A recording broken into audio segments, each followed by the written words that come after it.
Hi, everyone. Welcome back to the Full Contact Podcast. As always, I'm your co host, Dean, my father, Bob, the one with the best beard in the world. Thank you for joining us. Today's topic media and politics. This guy Mangione. Louie Mangione. I mean, the left made him a hero because he killed the evil capitalist region. I mean, that's just insane that people are doing that. It's like, what? Where's the moral compass anymore? We like to bring up the left a lot, but it's not Yeah. like there ain't people on the right that support Well, this stuff sure, too. I mean, like how absolutely. many people on the right were very much rah rah hell yeah when the Capitol was stormed on January 6th? Like like do I understand probably why they did it? Sure. But at the same time, do I agree with it? Absolutely not. It's all basically it's two edges of the same knife instead of just taking into a level of morality of, hey, murdering somebody like this is wrong. They want that justification of like, oh, we're fighting evil.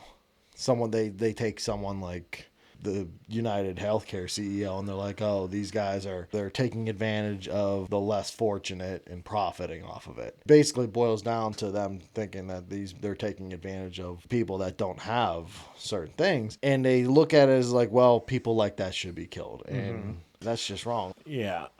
There's some problems on the right. There's problems on the left. I don't feel necessarily the need to always offset anytime I mention the left. I mean, the Louis Mangione thing was not a fringe, you know, Uh, thing. It was mainstream, no. cable news and everything.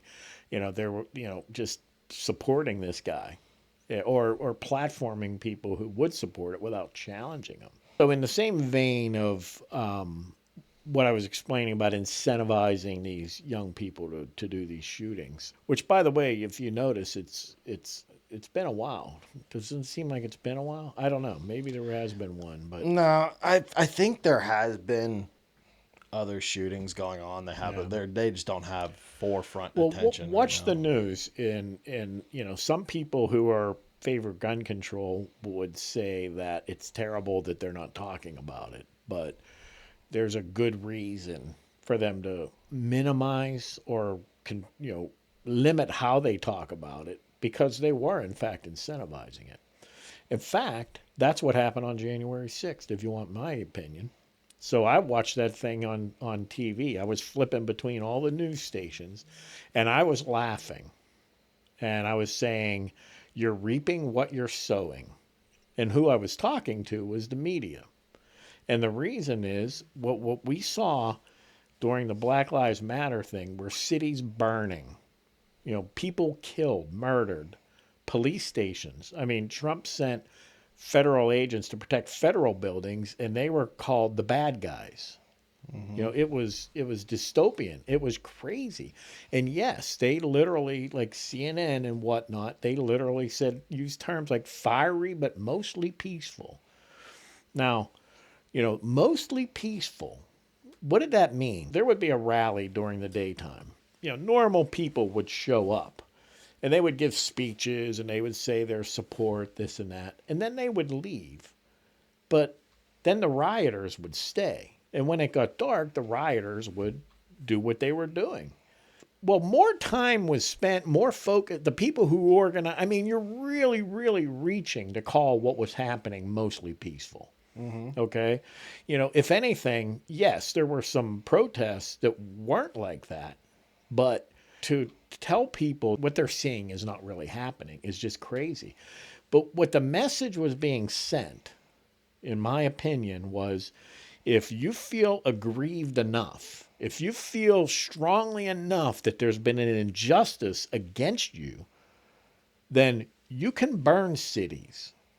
You can do horrible things and say horrible things. You can be as violent as we've ever seen in this country, and we're going to stick up for you. We're going to say, "Wow, we're going to do what I said they did at the Columbine kids. We're going to explore why you feel the way you feel. We're going to say what we need to change as a society."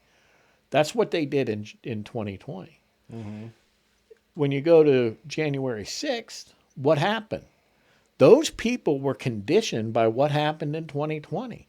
They felt, and it doesn't matter what was true, because in my opinion, what was being felt in January 20th, a lot of that wasn't true, but it was their feelings and their experience. And so you apply that same rule to what happened on January 6th. There was a group of people that were aggrieved. They felt that a major injustice had been done upon them, that our country, they were actually fighting for our democracy. If you believed that the election was stolen, then you're fighting for democracy. It's not an insurrection, it's a defense of democracy. And we've seen similar, not now the difference is that was an attack on a federal property. Okay. That's a serious offense. You don't mess around. The federal government, unlike locals and things, don't mess around. But yet in 2020, when we sent troops to defend federal buildings, the media said that it was wrong. They said they were inciting violence. Okay, so what I'm saying is I blame the media yet again. Okay, if they had been fair in their coverage of what was going on in 2020, to say what's wrong, to call out those boundaries and say this is wrong, this cannot happen, to call it rioting, to call it illegal violence, and not oppose the people that are trying to stop it, then January 6th likely doesn't happen. That was what those people were conditioned into. And what they didn't realize was they were facing a double standard. If that were a bunch of Democrats that were rioting, if you want to call it that, on January 6th, it would have been treated very differently. It was a concerted effort on the part of the Democrat Party with their hearings and everything to call that an insurrection, so that they could blame Donald Trump. And now we can argue whether Trump, we'll get to Trump, but it was all political. That was a political movement. I do think that it was a problem. I do think that it was wrong. But when you contrast the George Floyd stuff with the January 6th stuff, they're not being treated the same way. I think January 6th was handled too harshly, and I think the George Floyd stuff was kid gloved. It was too permissive by the media. So the media will tell you in a heartbeat when Donald Trump's rhetoric is going to inspire certain behaviors, but yet they're not going to take responsibility when they do it. So when I watched that happening live, this is what was in my head.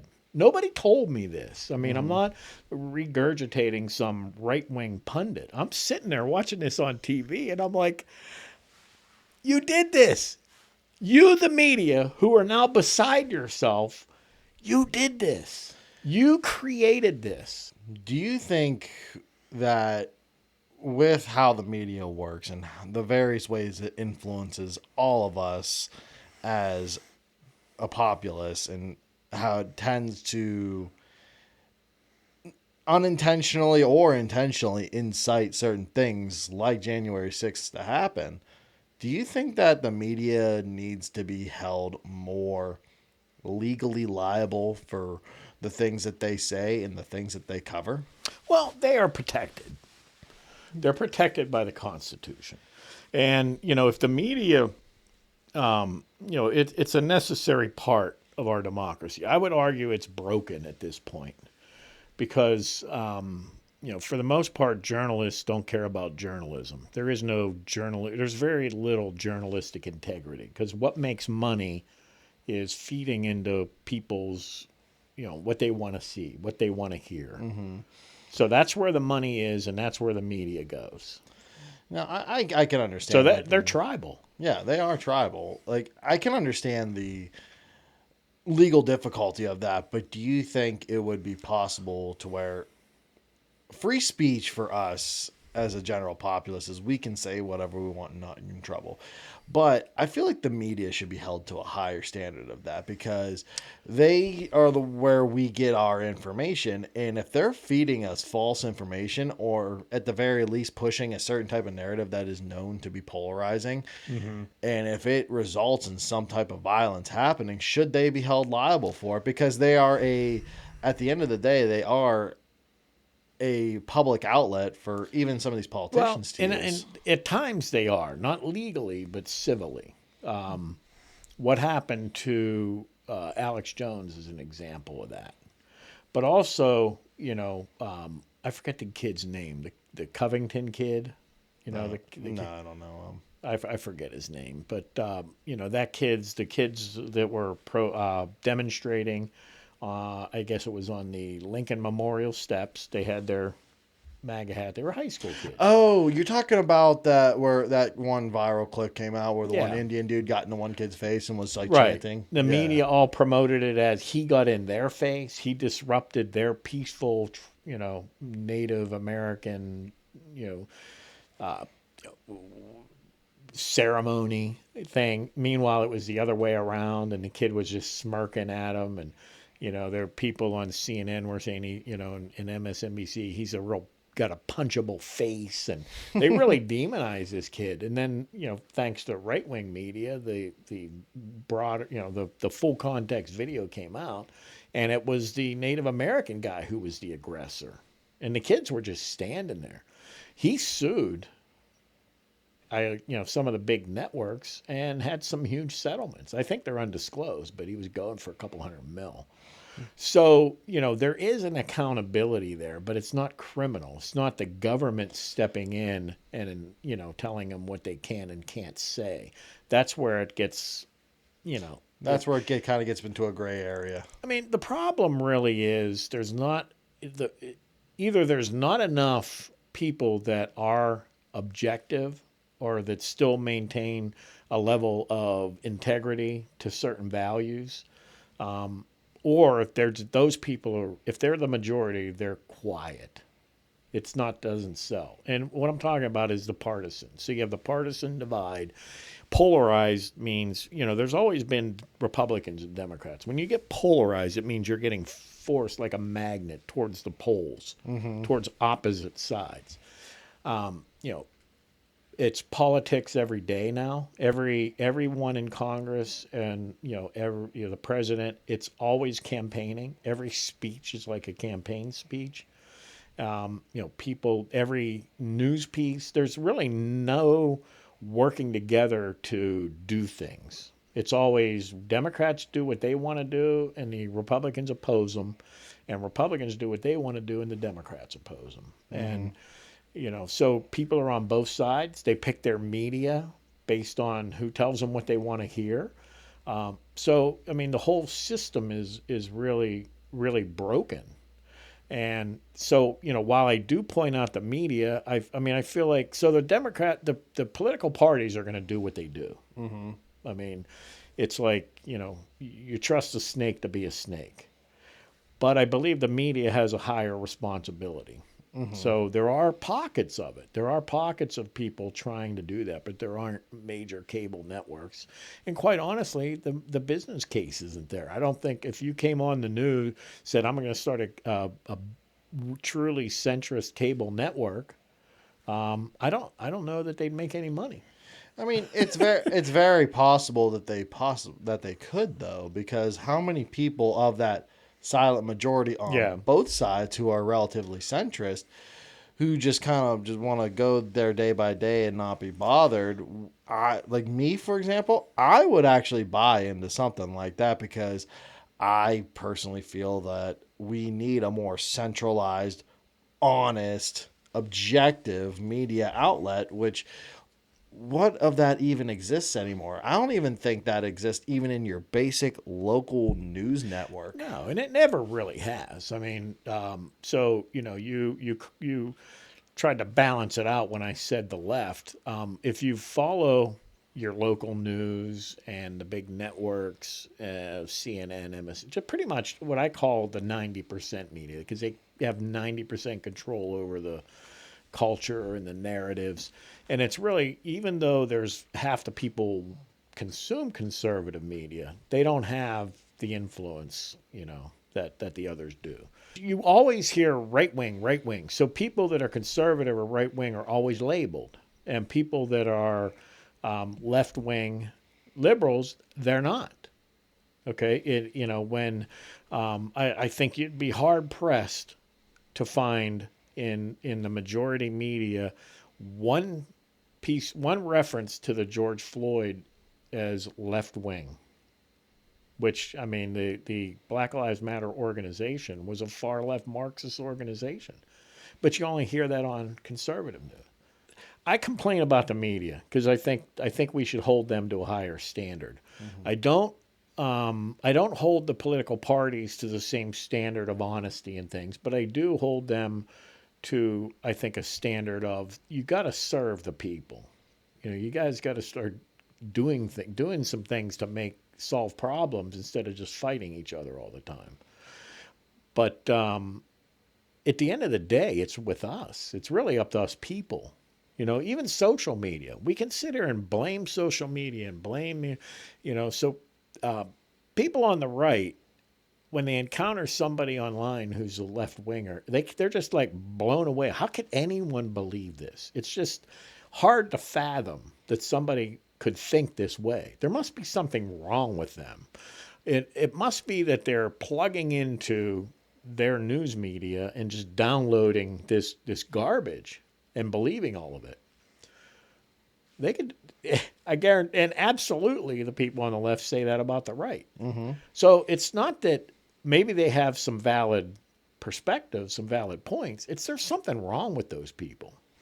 So I think the responsibility really lies with us, the people. We have to stop consuming that stuff. We have to stop allowing. Now, you can watch whatever news you want to watch, but learn how to be critical. Learn how to be a critical thinker. I was just about to say, where our responsibility comes in, not so much in what we consume, because we're going to consume whatever's out there.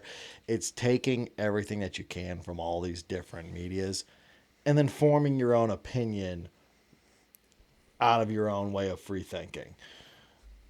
And I think that at the very least, when it comes to that quiet majority of people, mm-hmm.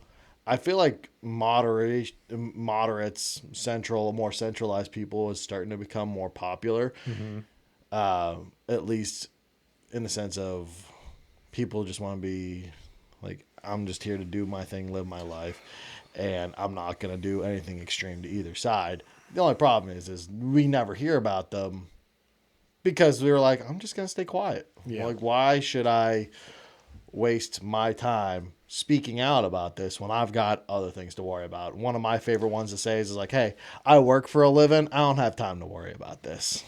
Well, it takes time. It takes, I mean, there's some people out there trying to give you techniques. Unfortunately, some of them are trying to make money off of it. It's a subscription service, but looking for logical fallacies, looking for, I'll just give you a quick example. So some of these online, I'll name one.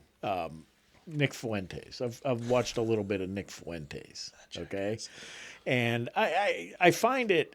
I like getting some of that perspective. Okay, mm-hmm. There's a rising, sentiment among young men, and I get to see some of that. But one of the things I see him doing is he makes a lot of predictions. He says all these things are happening. And then he loves, and a lot of people do this, but he loves to tell you, look, I was right. See, I said this, it happened. Therefore, what he's not saying, what he means is, I'm the only one you can trust. You better listen to me because when I say stuff, it happens. And you better pay me to do it. So a lot of people do that. There are people who do that with stock investing. The problem with that is, what people don't realize, they make a ton of predictions. Sports, who's going to win the game. They make a ton of them. All they need is one right one. If they're right once, then they promote it. Okay, they say, look, I was right, I was right, I was right. You better listen to me because I was right. They're not giving you the scorecard. Okay. I mean, I've only watched them like, full episodes probably 3 times. But I could tell you from episode to episode, he did that. I was mentally going, but you were wrong about this and this and this. For every right answer he had, he was wrong about many of them. So that's just one example to watch out for. That doesn't mean, I'm not saying you can't listen. If you get something out of, a Nick Fuentes or whatever, go ahead and listen to him. But don't be persuaded. Don't be misled to think that he has some secret knowledge or some massive insight, that you can trust what he's telling you. Okay. Because, test everything. When you realize that, you're not persuaded by it, or you're less persuaded by it. Now, we went on January 6th. I do want to mention the Donald Trump thing because all the hearings and everything, that was all political. That was to bring down Trump. Okay. And, they were trying to make the case that he incited that argument. So I explained that people truly believe the election was stolen. Donald Trump was out saying the election was stolen. Therefore, Donald Trump's responsible for it. That's how the logic goes. Well, I would ask another question. Okay, now if you parse out what Donald Trump is saying, he did say, go over there peacefully, do this. Okay, so, on a legal basis, I think you have a hard time in court making that case. But let's say you believe that Donald Trump incited an insurrection. Well, I watched Joe Biden campaign go on, the camp while he was president and constantly talk about threats to democracy.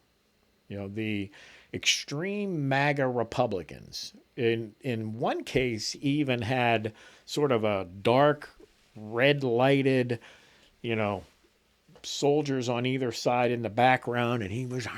I mean, it looked like Hitler. You take the the screenshots, it looks like a Hitler vibe. And I'm watching that, and I didn't like it. Okay, because I didn't like being labeled that. I didn't like being dismissed as an extremist. Okay, it's like you're marginalizing my political positions. Well, so what ends up happening? How many attempts were there on Donald Trump's life? Charlie Kirk. What are these people doing? They're protecting democracy, right? They're So they say. They're trying to take out these threats to democracy. He's trying to, our democracy is under attack. So, if you're going to hold Donald Trump responsible for communicating that, this election was stolen, it was questionable, I really won, then you have to hold Joe Biden responsible for people reacting, taking what he said literally. He was hammering. That was their message. Donald Trump's a threat to democracy. He's a fascist. He's a Hitler. Okay, this real extreme rhetoric. Boom, boom, boom. When that shooting happened in Butler, just up the road here, Biden came out, and all the prominent Democrats came out and said, we have to lower the temperature. Okay, it's getting too heated.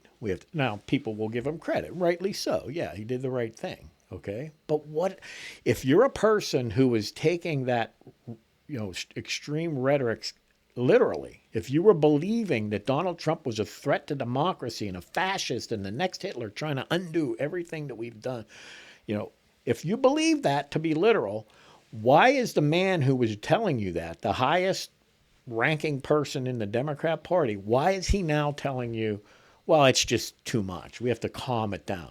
He's telling you right there that is not literally true. What he was saying was not literally true. Mm-hmm. That's what I'm talking about with critical thinking. Wherever you are on this fringe, I mean, look for those things. This is a game that they're playing. Okay, this is politics. They're trying to get people motivated to vote. And nothing motivates more than fear and anger. when you have this idea in your mind of what, Trump supporters are like, but you have family members and you have neighbors and friends, you go, well, they're not really like those guys are the exceptions. No, the thing in your head is the exception. The people, the real experiences you have, that's what people are really like. Now, I didn't get bought into this, January 6th mindset for, I'm watching the news. I voted for Trump. I voted for Trump all three times. Okay. Same. But I was seeing these. I mean, I saw the chart and I'm like, wow, that is shaky. Now, I know that the mail-in ballots and all that, I expected that to go Biden's way. But when Sidney Powell gave a speech and said, we have all the data, it was on Friday or the weekend. On Monday, we are going to release the Kraken. Do you remember that? No. I'm like, okay, all right, they got it. The data's there. They have the proof that this election was stolen. I'm waiting. So Monday comes by, nothing. Okay, maybe Tuesday, nothing. Wednesday, nothing. I don't know when she finally spoke after, but there was no Kraken. There was no, so that's when I knew right there. I'm like, this is all bull, right? This is all political garbage. I know, a lot of people, there's always going to be cheating and abuses. I'm not saying it's okay. I think we need to root that out. But, the next time I saw her speak, it was her and Giuliani looking bad, right? Just, up there at the stage and they just look like two clowns to me. That's just doing Trump's bidding, trying to suck up the Trump or whatever. That was my impression of it. So I didn't get caught up into the, January 6th thing. I saw through it from the beginning. You may disagree with that. You may think, that I'm naive and I'm ignoring, certain things. But all my point is nobody's telling me what to believe. Nobody's telling me how to behave and how to react. I'm choosing my own by looking at everything critically. Yeah. So, and that's kind of the same boat that I was in. Did I believe a lot of that bullshit that was coming through, like even with the January 6th, or like them saying the election was stolen? No, I didn't believe that for 1 second. But I can, with the way that they were presenting it, I can understand why people would think that way. Well, one of the arguments that was weak was, do you believe 80 million people or whatever it was voted for Biden? Well, I mean, that's persuasive to me because I thought Biden was a doofus. I thought, he was a dud. I just like, I was explaining before, to me, I don't understand how anybody could have supported Biden. Like must be something wrong with them. Okay. But I understand that that's how we are. We think our perspective and our perception is reality and what other people are seeing. So I know enough not to react to that. So when the election results came in my opinion, what I thought Donald Trump dropped the ball was not making COVID campaign. I get it. Most of the right, they just wanted this to go away. They loved his ripping his mask off. I kind of did too.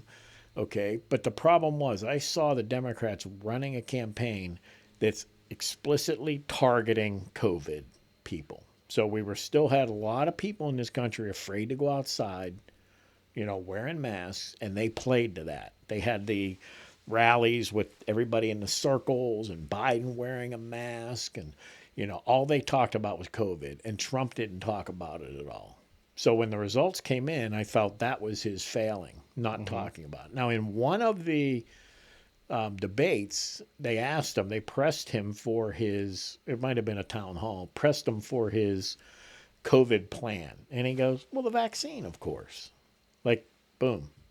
I don't know why he didn't campaign with that. It may be because of his base were anti-vax.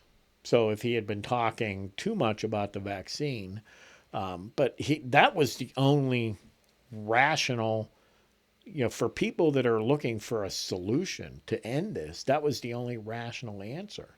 I mean, all Biden gave is we're gonna shut down the virus and not the economy. Well, Well, how? well, think of What are you gonna do? well, think about what happened this past election cycle. What's the big reason that Trump won? Because he heavily campaigned on the illegal immigration thing and the transing of the kids thing. That's the reason why he won. And when Biden fumbled the whole Afghanistan withdrawal, Well, that is literally what won Trump this go around. my summary of that election: Trump ran the best political campaign I've ever seen in my life, and Kamala Harris was probably one of the worst candidates I've ever seen in my life.